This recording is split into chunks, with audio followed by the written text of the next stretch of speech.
എന്തോ ഭാഗ്യത്തിന് ട്രെയിൻ കെട്ടി. അതിനകത്ത് കയറി നമ്മൾ ഇനി ശ്രീനഗറിലോട്ട് പോവുകയാണ്. ബനിഹാൽ റെയിൽവേ സ്റ്റേഷൻ നിന്ന് ഒരു 2-3 കിലോമീറ്റർ മുമ്പ്, 3 5 കിലോമീറ്റർ മുമ്പ് തന്നെ ഭയങ്കര ബ്ലോക്ക് അങ്ങ് സ്റ്റാർട്ട് ചെയ്തു.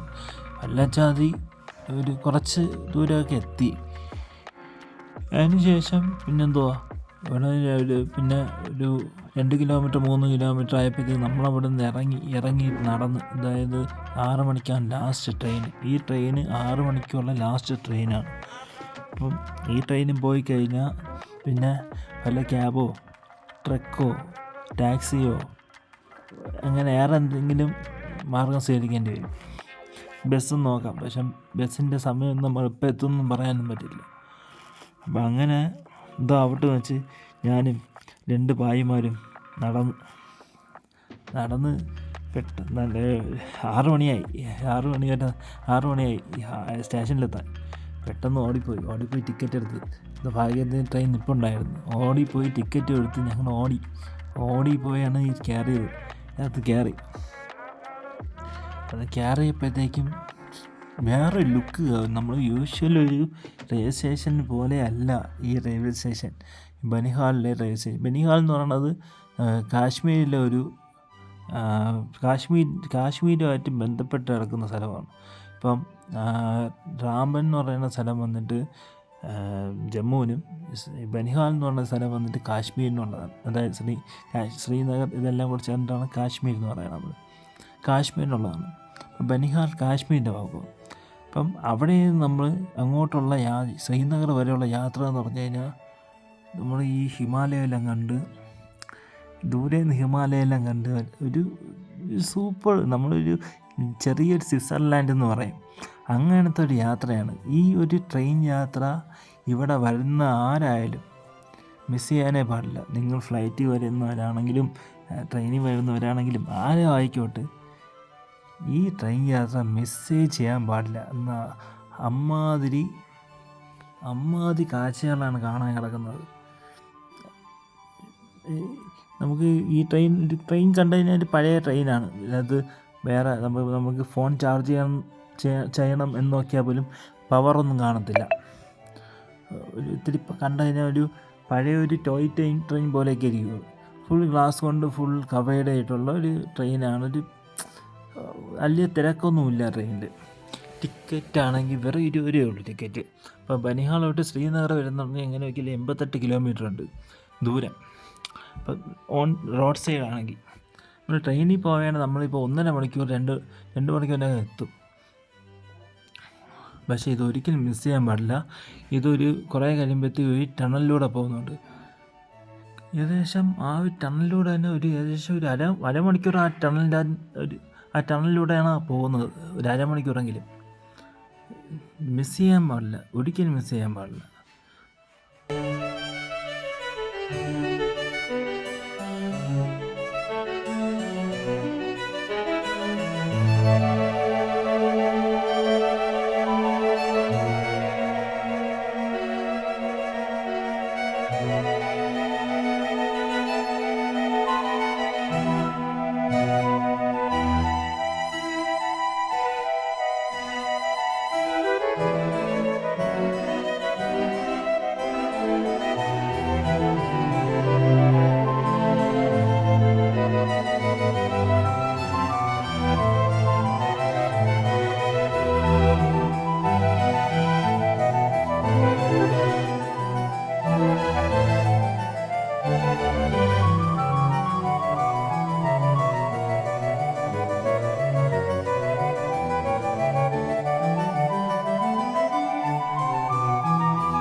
അതേപോലെ ടണലിലൂടെയാണ് പോകുന്നത്.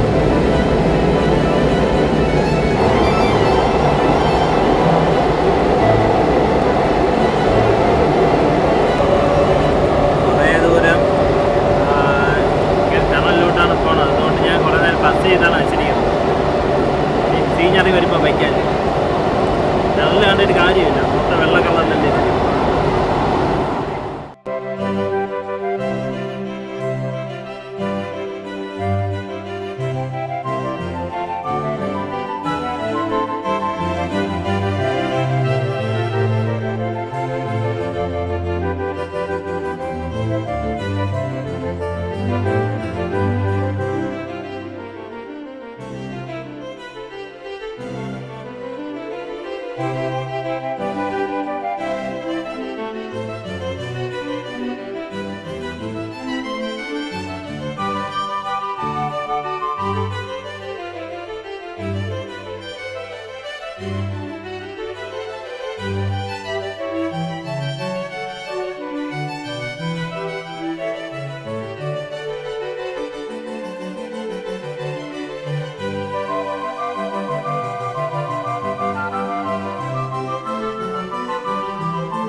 ഇവിടെ എല്ലാവരുടെയും ജീവിതമാർഗം എന്ന് പറയുന്നത് കൃഷി തന്നെയാണ്. അപ്പോൾ പ്ലം, സ്ട്രോബെറീസ്, പലതരം ബെറീസ്, പിന്നെ ഈ പശു വളർത്തലും ആടിനെ വളർത്തണതും, അങ്ങനെ ഒരുപാട് പൂക്കൾ പലതരം പൂക്കളെ വളർത്തണത്, സ്ട്രോബെറി ഇതുണ്ടല്ലോ കുങ്കുമപ്പൂ, അതേപോലത്തെ ഈ കൃഷിയൊക്കെയാണ് ഇവിടുത്തെ മെയിൻ വരുമാനം. പിന്നെ ടൂറിസം, നല്ല രീതിയിൽ ഇവിടെ ടൂറിസം കൊണ്ടുപോകുന്നുണ്ട്, നല്ല രീതിയിൽ തന്നെ പോകുന്നുണ്ട്. പിന്നെ വന്നിട്ട് പറയുകയാണെങ്കിൽ ഈ ഒരു ട്രെയിൻ യാത്രയിൽ നമ്മൾ എവിടെ പോയാലും കാണുന്നത് ഒരുപാട് ഈ കൃഷി സ്ഥലങ്ങളൊക്കെയാണ് കൂടുതലും കാണുന്നത്. ഒരു പ്രത്യേക നമ്മൾ കണ്ട ഒരു ഇന്ത്യയാണെന്ന് നമുക്ക് തോന്നത്തില്ല, ഇന്ത്യയിലെ ഒരു സ്ഥലമാണെന്ന് നമുക്ക് തോന്നത്തില്ല. അങ്ങനത്തെ പ്ലേസസ്സാണിത്. കുറച്ച് ദൂരം കഴിയുമ്പോഴത്തേക്ക് നമുക്ക് ഇടയ്ക്കിടയ്ക്ക് നമുക്ക് ഈ ഹിമാലയാസ് പോലത്തെ വലിയ വലിയ മലകളൊക്കെ കാണാൻ പറ്റും ദൂരെ നോക്കുമ്പോൾ.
വൈകിട്ടാണ് പോകണമെന്നുണ്ടെങ്കിൽ നല്ലൊരു സൂര്യാസ്തമനം നമുക്ക് അനുഭവപ്പെടാം. അതായത് ഈ മലകൾക്കിടയിലൂടെ സൂര്യൻ ജ്വലിച്ചിരിക്കുന്നത് നമുക്ക് കാണാൻ കഴിയും.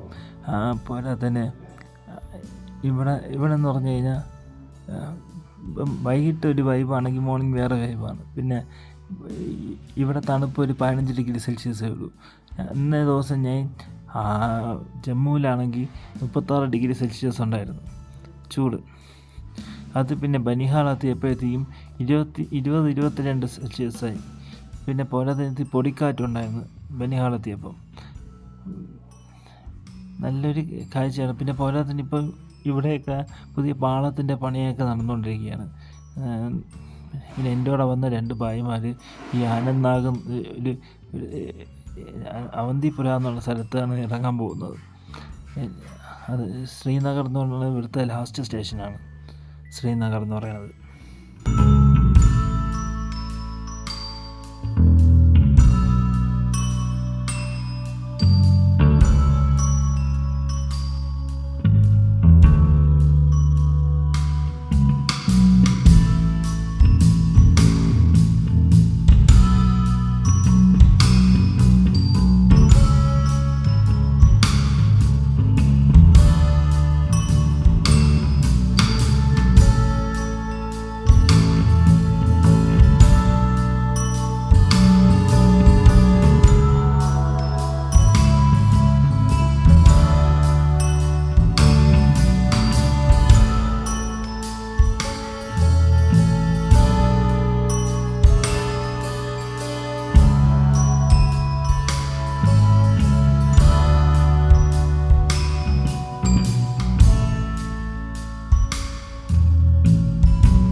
ഇപ്പോൾ സമയം 7:42.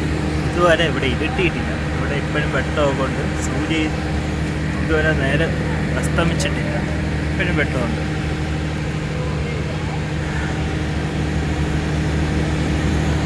എപ്പോഴാണ് ഇവിടുത്തെ അസ്തമയം, എപ്പോഴാണ് ഇവിടുത്തെ ഉദയം എന്നറിയത്തില്ല. അപ്പം അവന്തിപുര എന്നുള്ള സ്ഥലത്താണ് ഇപ്പോൾ ട്രെയിൻ നിൽക്കുന്നത്. കുറച്ച് കഴിയുമ്പം ശ്രീനഗർ.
ജമ്മു വഴി ബനിഹാൾ വരാൻ എങ്ങനെയാണെന്നുള്ളത് കഴിഞ്ഞ വീഡിയോ ഞാൻ പറഞ്ഞായിരുന്നു.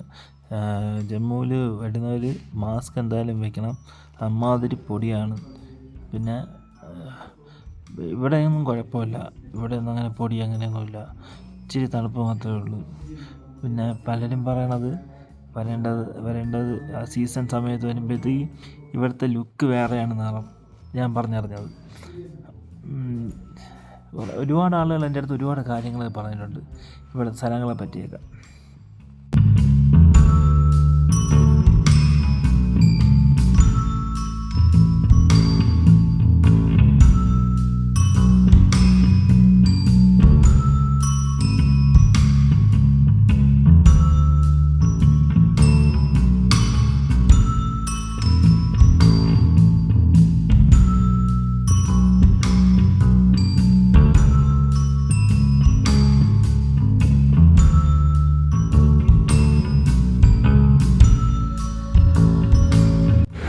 ശ്രീനഗർ റെയിൽവേ സ്റ്റേഷനിലേക്ക് എത്തിയിരിക്കുകയാണ് ഗൈസ്.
ഡ്രൈവറിനെ വിളിച്ചപ്പോൾ അവൻ ട്രാഫിക്കിൽ പെട്ട് കിടക്കുകയായിരുന്നു. ഒരു 10 മിനിറ്റ് കഴിഞ്ഞാണ് വന്നത്. നല്ല ദാഹം ഉണ്ടായിരുന്നു. പിന്നെ അപ്പുറത്തെ കടയിൽ പോയി ഒരു വെള്ളം വാങ്ങിച്ച് കുടിച്ച് കുറേ നേരം കുറച്ച് നേരം പിന്നെ കാത്തു നിന്നോളൂ. ഒരു 10 മിനിറ്റ് കാത്തിരിക്കേണ്ടി വന്നു. 10 മിനിറ്റ് ആയപ്പോഴത്തേക്കും ഡ്രൈവർ അൻഷാദ് എന്നാണ് പേര്, പുള്ളിക്കാരൻ വന്നായിരുന്നു. എൻ്റെ ഇടയിലൊരു ബസ്, ഇവിടെ എപ്പോഴും ബസ്സുണ്ട്, ബസ് വന്ന് എൻ്റെ ഫ്രണ്ടിൽ വന്ന് നിർത്തിയിട്ട് എവിടെ പോകണമെന്നൊക്കെ ചോദിച്ചു. പിന്നെ അവിടുത്തെ പോലീസുകാരും ചോദിച്ചു എവിടെ പോകണമെന്ന്. പിന്നെ ആരുമില്ല, ഞാൻ മാത്രമേ അവിടെ ഉണ്ടായിരുന്നു. പിന്നെ 2 പോലീസുകാരന്മാർ മാത്രമേ ഉണ്ടായിരുന്നുള്ളൂ ആ ഏരിയയിൽ. ഞാൻ വന്ന് രാത്രിയത്തെ ഒരു വ്യൂ എന്ന് പറഞ്ഞു കഴിഞ്ഞാൽ കാണാൻ എത്ര സുഖമുള്ള വ്യൂ ഒന്നുമില്ല രാത്രി കാണാൻ. ആ കൂടി ആ ഡാൽ ലേക്കിലുള്ള വ്യൂ ആണ് ഈ കാണുന്നത്. അങ്ങനെ അവസാനം അങ്ങനെ നീണ്ടൊരു യാത്രയ്ക്ക് ശേഷം ഞാൻ ഹോട്ടലിൽ എത്തിച്ചേർന്നിരിക്കുകയാണ്. വെസ്റ്റ്ഗാർഡ് എന്നാണ് പേര് ഹോട്ടലിൻ്റെ. നമ്മൾ കയറി പോകുമ്പോൾ തന്നെ ആ ഹോട്ടലിൻ്റെ ഒരു ലുക്ക് കാണാൻ പറ്റും. അത്യാവശ്യം നല്ലൊരു ഹോട്ടൽ തന്നെയാണ്, കണ്ടാലേ അറിയാം. ഒരു 3 നിലയുണ്ട്.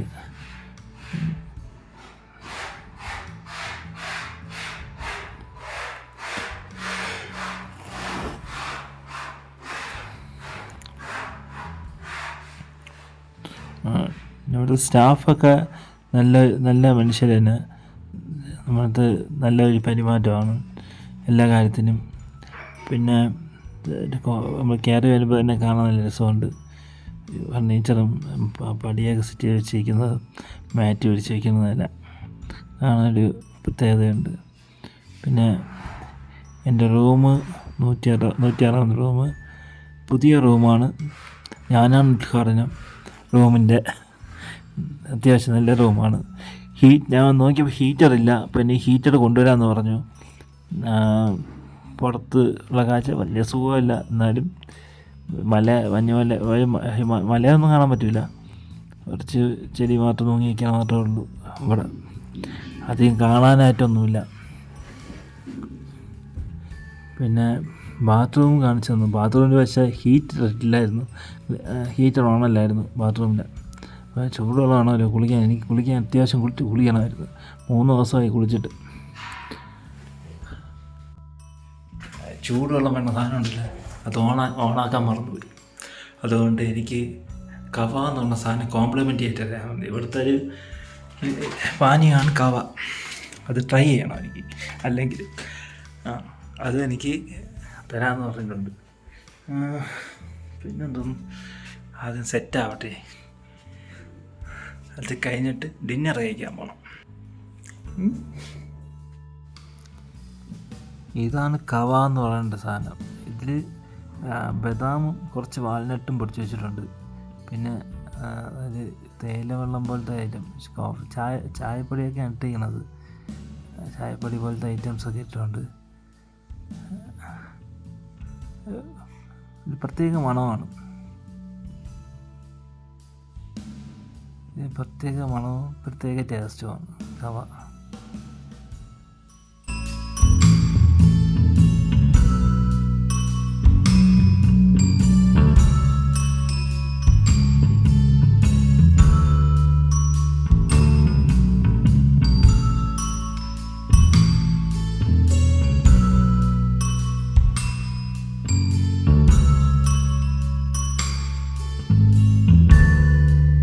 ഇന്ന് രാത്രി വേറെ പരിപാടിയൊന്നുമില്ല. കുളിയെല്ലാം കഴിഞ്ഞ് ഇനി ഉറങ്ങണം. ഇനി നാളെ ഉള്ളൂ. പരിപ്പും മഷ്റൂമും പിന്നെ വന്നിട്ട് പനീർ കൊണ്ടുള്ള കറി കഴിച്ച് ചോറും കഴിച്ചിട്ട് ഉറങ്ങാൻ പോവുകയാണ്.